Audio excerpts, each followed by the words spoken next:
नमस्कार, बिहार तक देख रहे हैं आप और आपके साथ मैं हूं आशीष अभिनव और हमारे साथ हमारे सहयोगी इंद्रमोहन।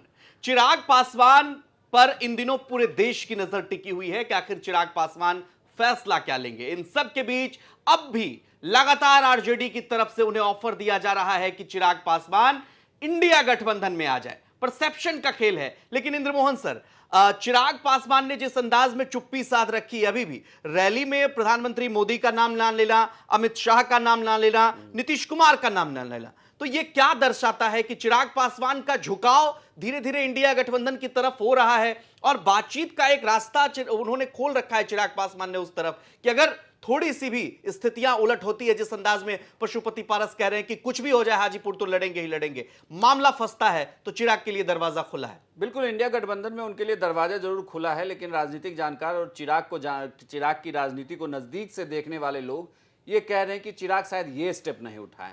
चिराग फिलहाल ये कोशिश नहीं करेंगे कि वो बीजेपी को, अगर ये वो एनडीए को छोड़ रहे हैं तो वो इंडिया गठबंधन की तरफ चले जाए। वो अकेले चुनाव में जा सकते हैं, वो अकेले चुनाव लड़ सकते हैं, ये बड़ी बात है। रही बात इस पूरे सीट शेयरिंग में, जो पशुपति पारस अब कह रहे हैं, पशुपति पारस की पूरी पार्टी हार गई है। दरअसल पशुपति पारस भी लगातार भारत सरकार में मंत्री रहे, उनके पास 5 सांसद हैं। ये कहा जा रहा है कि पशुपति पारस और चिराग पासवान की पार्टी को एक करने के लिए बीजेपी लगातार बातचीत कर रही है। बीजेपी का प्रयास ये है कि ये दोनों पार्टी एकजुट होकर चुनाव लड़े, लेकिन पशुपति पारस यहाँ पर अड़े हुए हैं। पशुपति पारस का कहना है कि अब बातचीत उससे आगे निकल चुकी है, इन द सेंस कि इन परिवारों के बीच में अब ना तो कभी दिल मिल सकता है, ना पार्टी मिल सकती है और ना ही बात हो सकती है। यानी कि पशुपति पारस हाजीपुर छोड़ना नहीं चाहते, बल्कि उतना ही नहीं, भतीजे प्रिंस को लेकर एक चर्चा थी कि प्रिंस को एमएलसी बनाकर बिहार सरकार में मंत्री बनाया जा सकता है। संभावना खत्म हो गई, लेकिन वो संभावना भी खत्म हो गई। अब ये भी कहा जा रहा है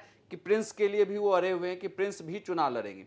एक और शख्स हैं जिनके टिकट के कटने की बात थी, क्योंकि अगर ये पार्टी मिलती है तो दरअसल ये कहा जा रहा था कि नवादा में चंदन सिंह का टिकट कट सकता है। लेकिन अब चर्चा ये है कि पशुपति पारस ने जिन 3 नामों का जिक्र किया है उसमें उनका अपना नाम है, प्रिंस का नाम है और नवादा से चंदन सिंह का भी नाम है, कि इन तीनों को जरूर टिकट दिया जाए। हालांकि अब एक खबर जो निकल कर सामने आ रही है, जो हमारे सूत्र कहते हैं कि ये भी हो सकता है कि इन तीनों नेता को बीजेपी अपने सिंबल पे चुनाव लड़ा दे, यानी कि ये तीनों अपने सिंबल पे चुनाव लड़ेंगे। लेकिन जहां तक रही बात हाजीपुर को लेकर, जो चिराग पासवान कह रहे हैं और चिराग पासवान जिस तरीके से प्रेशर डाल रहे हैं, उसमें ये लगभग तय होता दिख रहा है कि चिराग हाजीपुर ही लड़ने जा रहे हैं। चिराग हाजीपुर की सीट शायद ही छोड़ें, या उस वक्त वो छोड़े जब उनके पास पाने के लिए बहुत कुछ हो। जैसे उन्हें ऑफर दे दिया जाए कि आप 5+1 सीट आपको दी जा रही है, या उनकी मां को राज्यसभा भेजा जाए, तब हो सकता है कि चिराग मान जाए। लेकिन ये कहा जा रहा है कि उन्हें 4+1 का ऑफर है। 1 का जो ऑफर है वो लोकसभा चुनाव के बाद है, यानी कि राज्यसभा जो भेजा जाएगा वो लोकसभा चुनाव के बाद उस पर चर्चा होगी। लेकिन फिलहाल ये कहा जा रहा है कि 4 सीटें उन्हें दी जा सकती है। पशुपति पारस की जो 3 सीटें हैं वो 3 सीटें बीजेपी के खाते में जा सकती है, बाकी एक सीट जो दूसरी पार्टियां आ रही हैं उन्हें मिल सकता है। ये खेल इसलिए भी थोड़ा खराब हुआ है क्योंकि मुकेश सहनी की नज़दीकी एनडीए से बढ़ी है। मुकेश सहनी के लिए कहा जा रहा है कि वो भी एनडीए के पार्टनर हो सकते हैं। ऐसे में अगर चिराग जब प्रेशर अपना डाल रहे हैं, भले ही वो किसी का नाम ना ले, लेकिन प्रेशर के जरिए वो सीट बार्गेनिंग की पावर को बढ़ा रहे हैं। वो ये जानते हैं कि अगर उनकी पावर बनी रही, उनकी चर्चा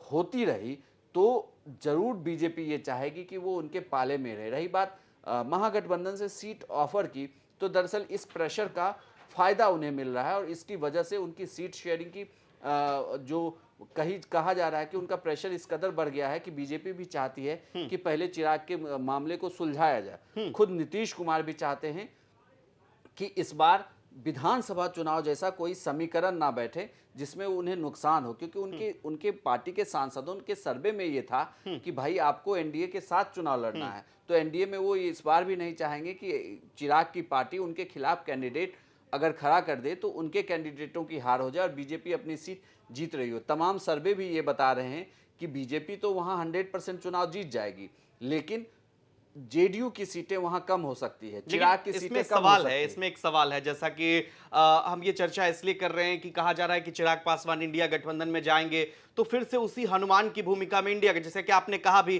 कि चिराग को अगर मनमाफिक सीट नहीं दी जाती है तो वो अकेले चुनाव लड़ सकते हैं। ऐसे में जब अकेले चुनाव लड़ेंगे चिराग पासवान, और यही मेरा सवाल भी था, तब चिराग पासवान नुकसान ज्यादा ये कहा जा रहा है कि पहुंचाएंगे उन सीटों पर जहां से जेडीयू के कैंडिडेट होंगे, क्योंकि देखा आपने मंच पर लगातार वो 17 सालों में नीतीश सरकार ने क्या क्या किया है उसको लेकर के वो सवाल उठाते नजर आए, और कुल मिलाकर भाजपा और जेडीयू के सरकार पर सवाल उठाते नजर आए। ऐसे में वहां से कैंडिडेट देते हैं और जेडीयू का कैंडिडेट हारता है, महागठबंधन का कैंडिडेट जीतता है, तो जाहिर सी बात है हनुमान देखिए, तो अगर आप पिछले विधानसभा चुनाव को देखें तो चिराग पासवान के कैंडिडेट वो थे जो बीजेपी से निकले थे, जिन्हें बीजेपी ने टिकट नहीं दिया उसे चिराग ने टिकट दिया। ऐसी संभावना इस बार भी अगर बनती है तो चिराग पासवान इन्हीं कैंडिडेट को टिकट देंगे, और ये कैंडिडेट फिर बीजेपी के खिलाफ चुनाव नहीं लड़ रहे होंगे, जेडीयू के खिलाफ, जेडीयू के खिलाफ चुनाव लड़ रहे होंगे। वहां नुकसान जेडीयू को ये ऐसे ही तो हनुमान बने थे उसमें। बिल्कुल, तो ऐसे में अब मुश्किल होगी, और नीतीश कुमार ये इस शर्त के साथ तो बीजेपी के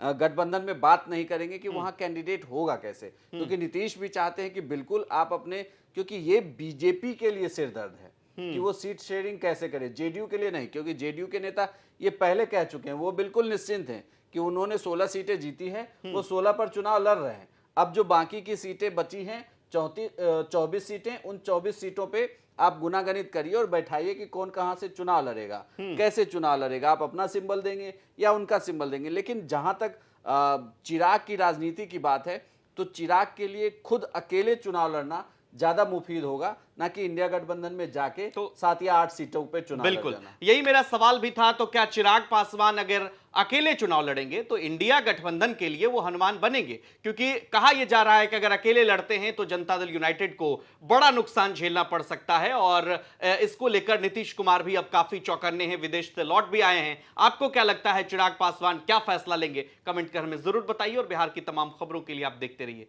बिहार तक।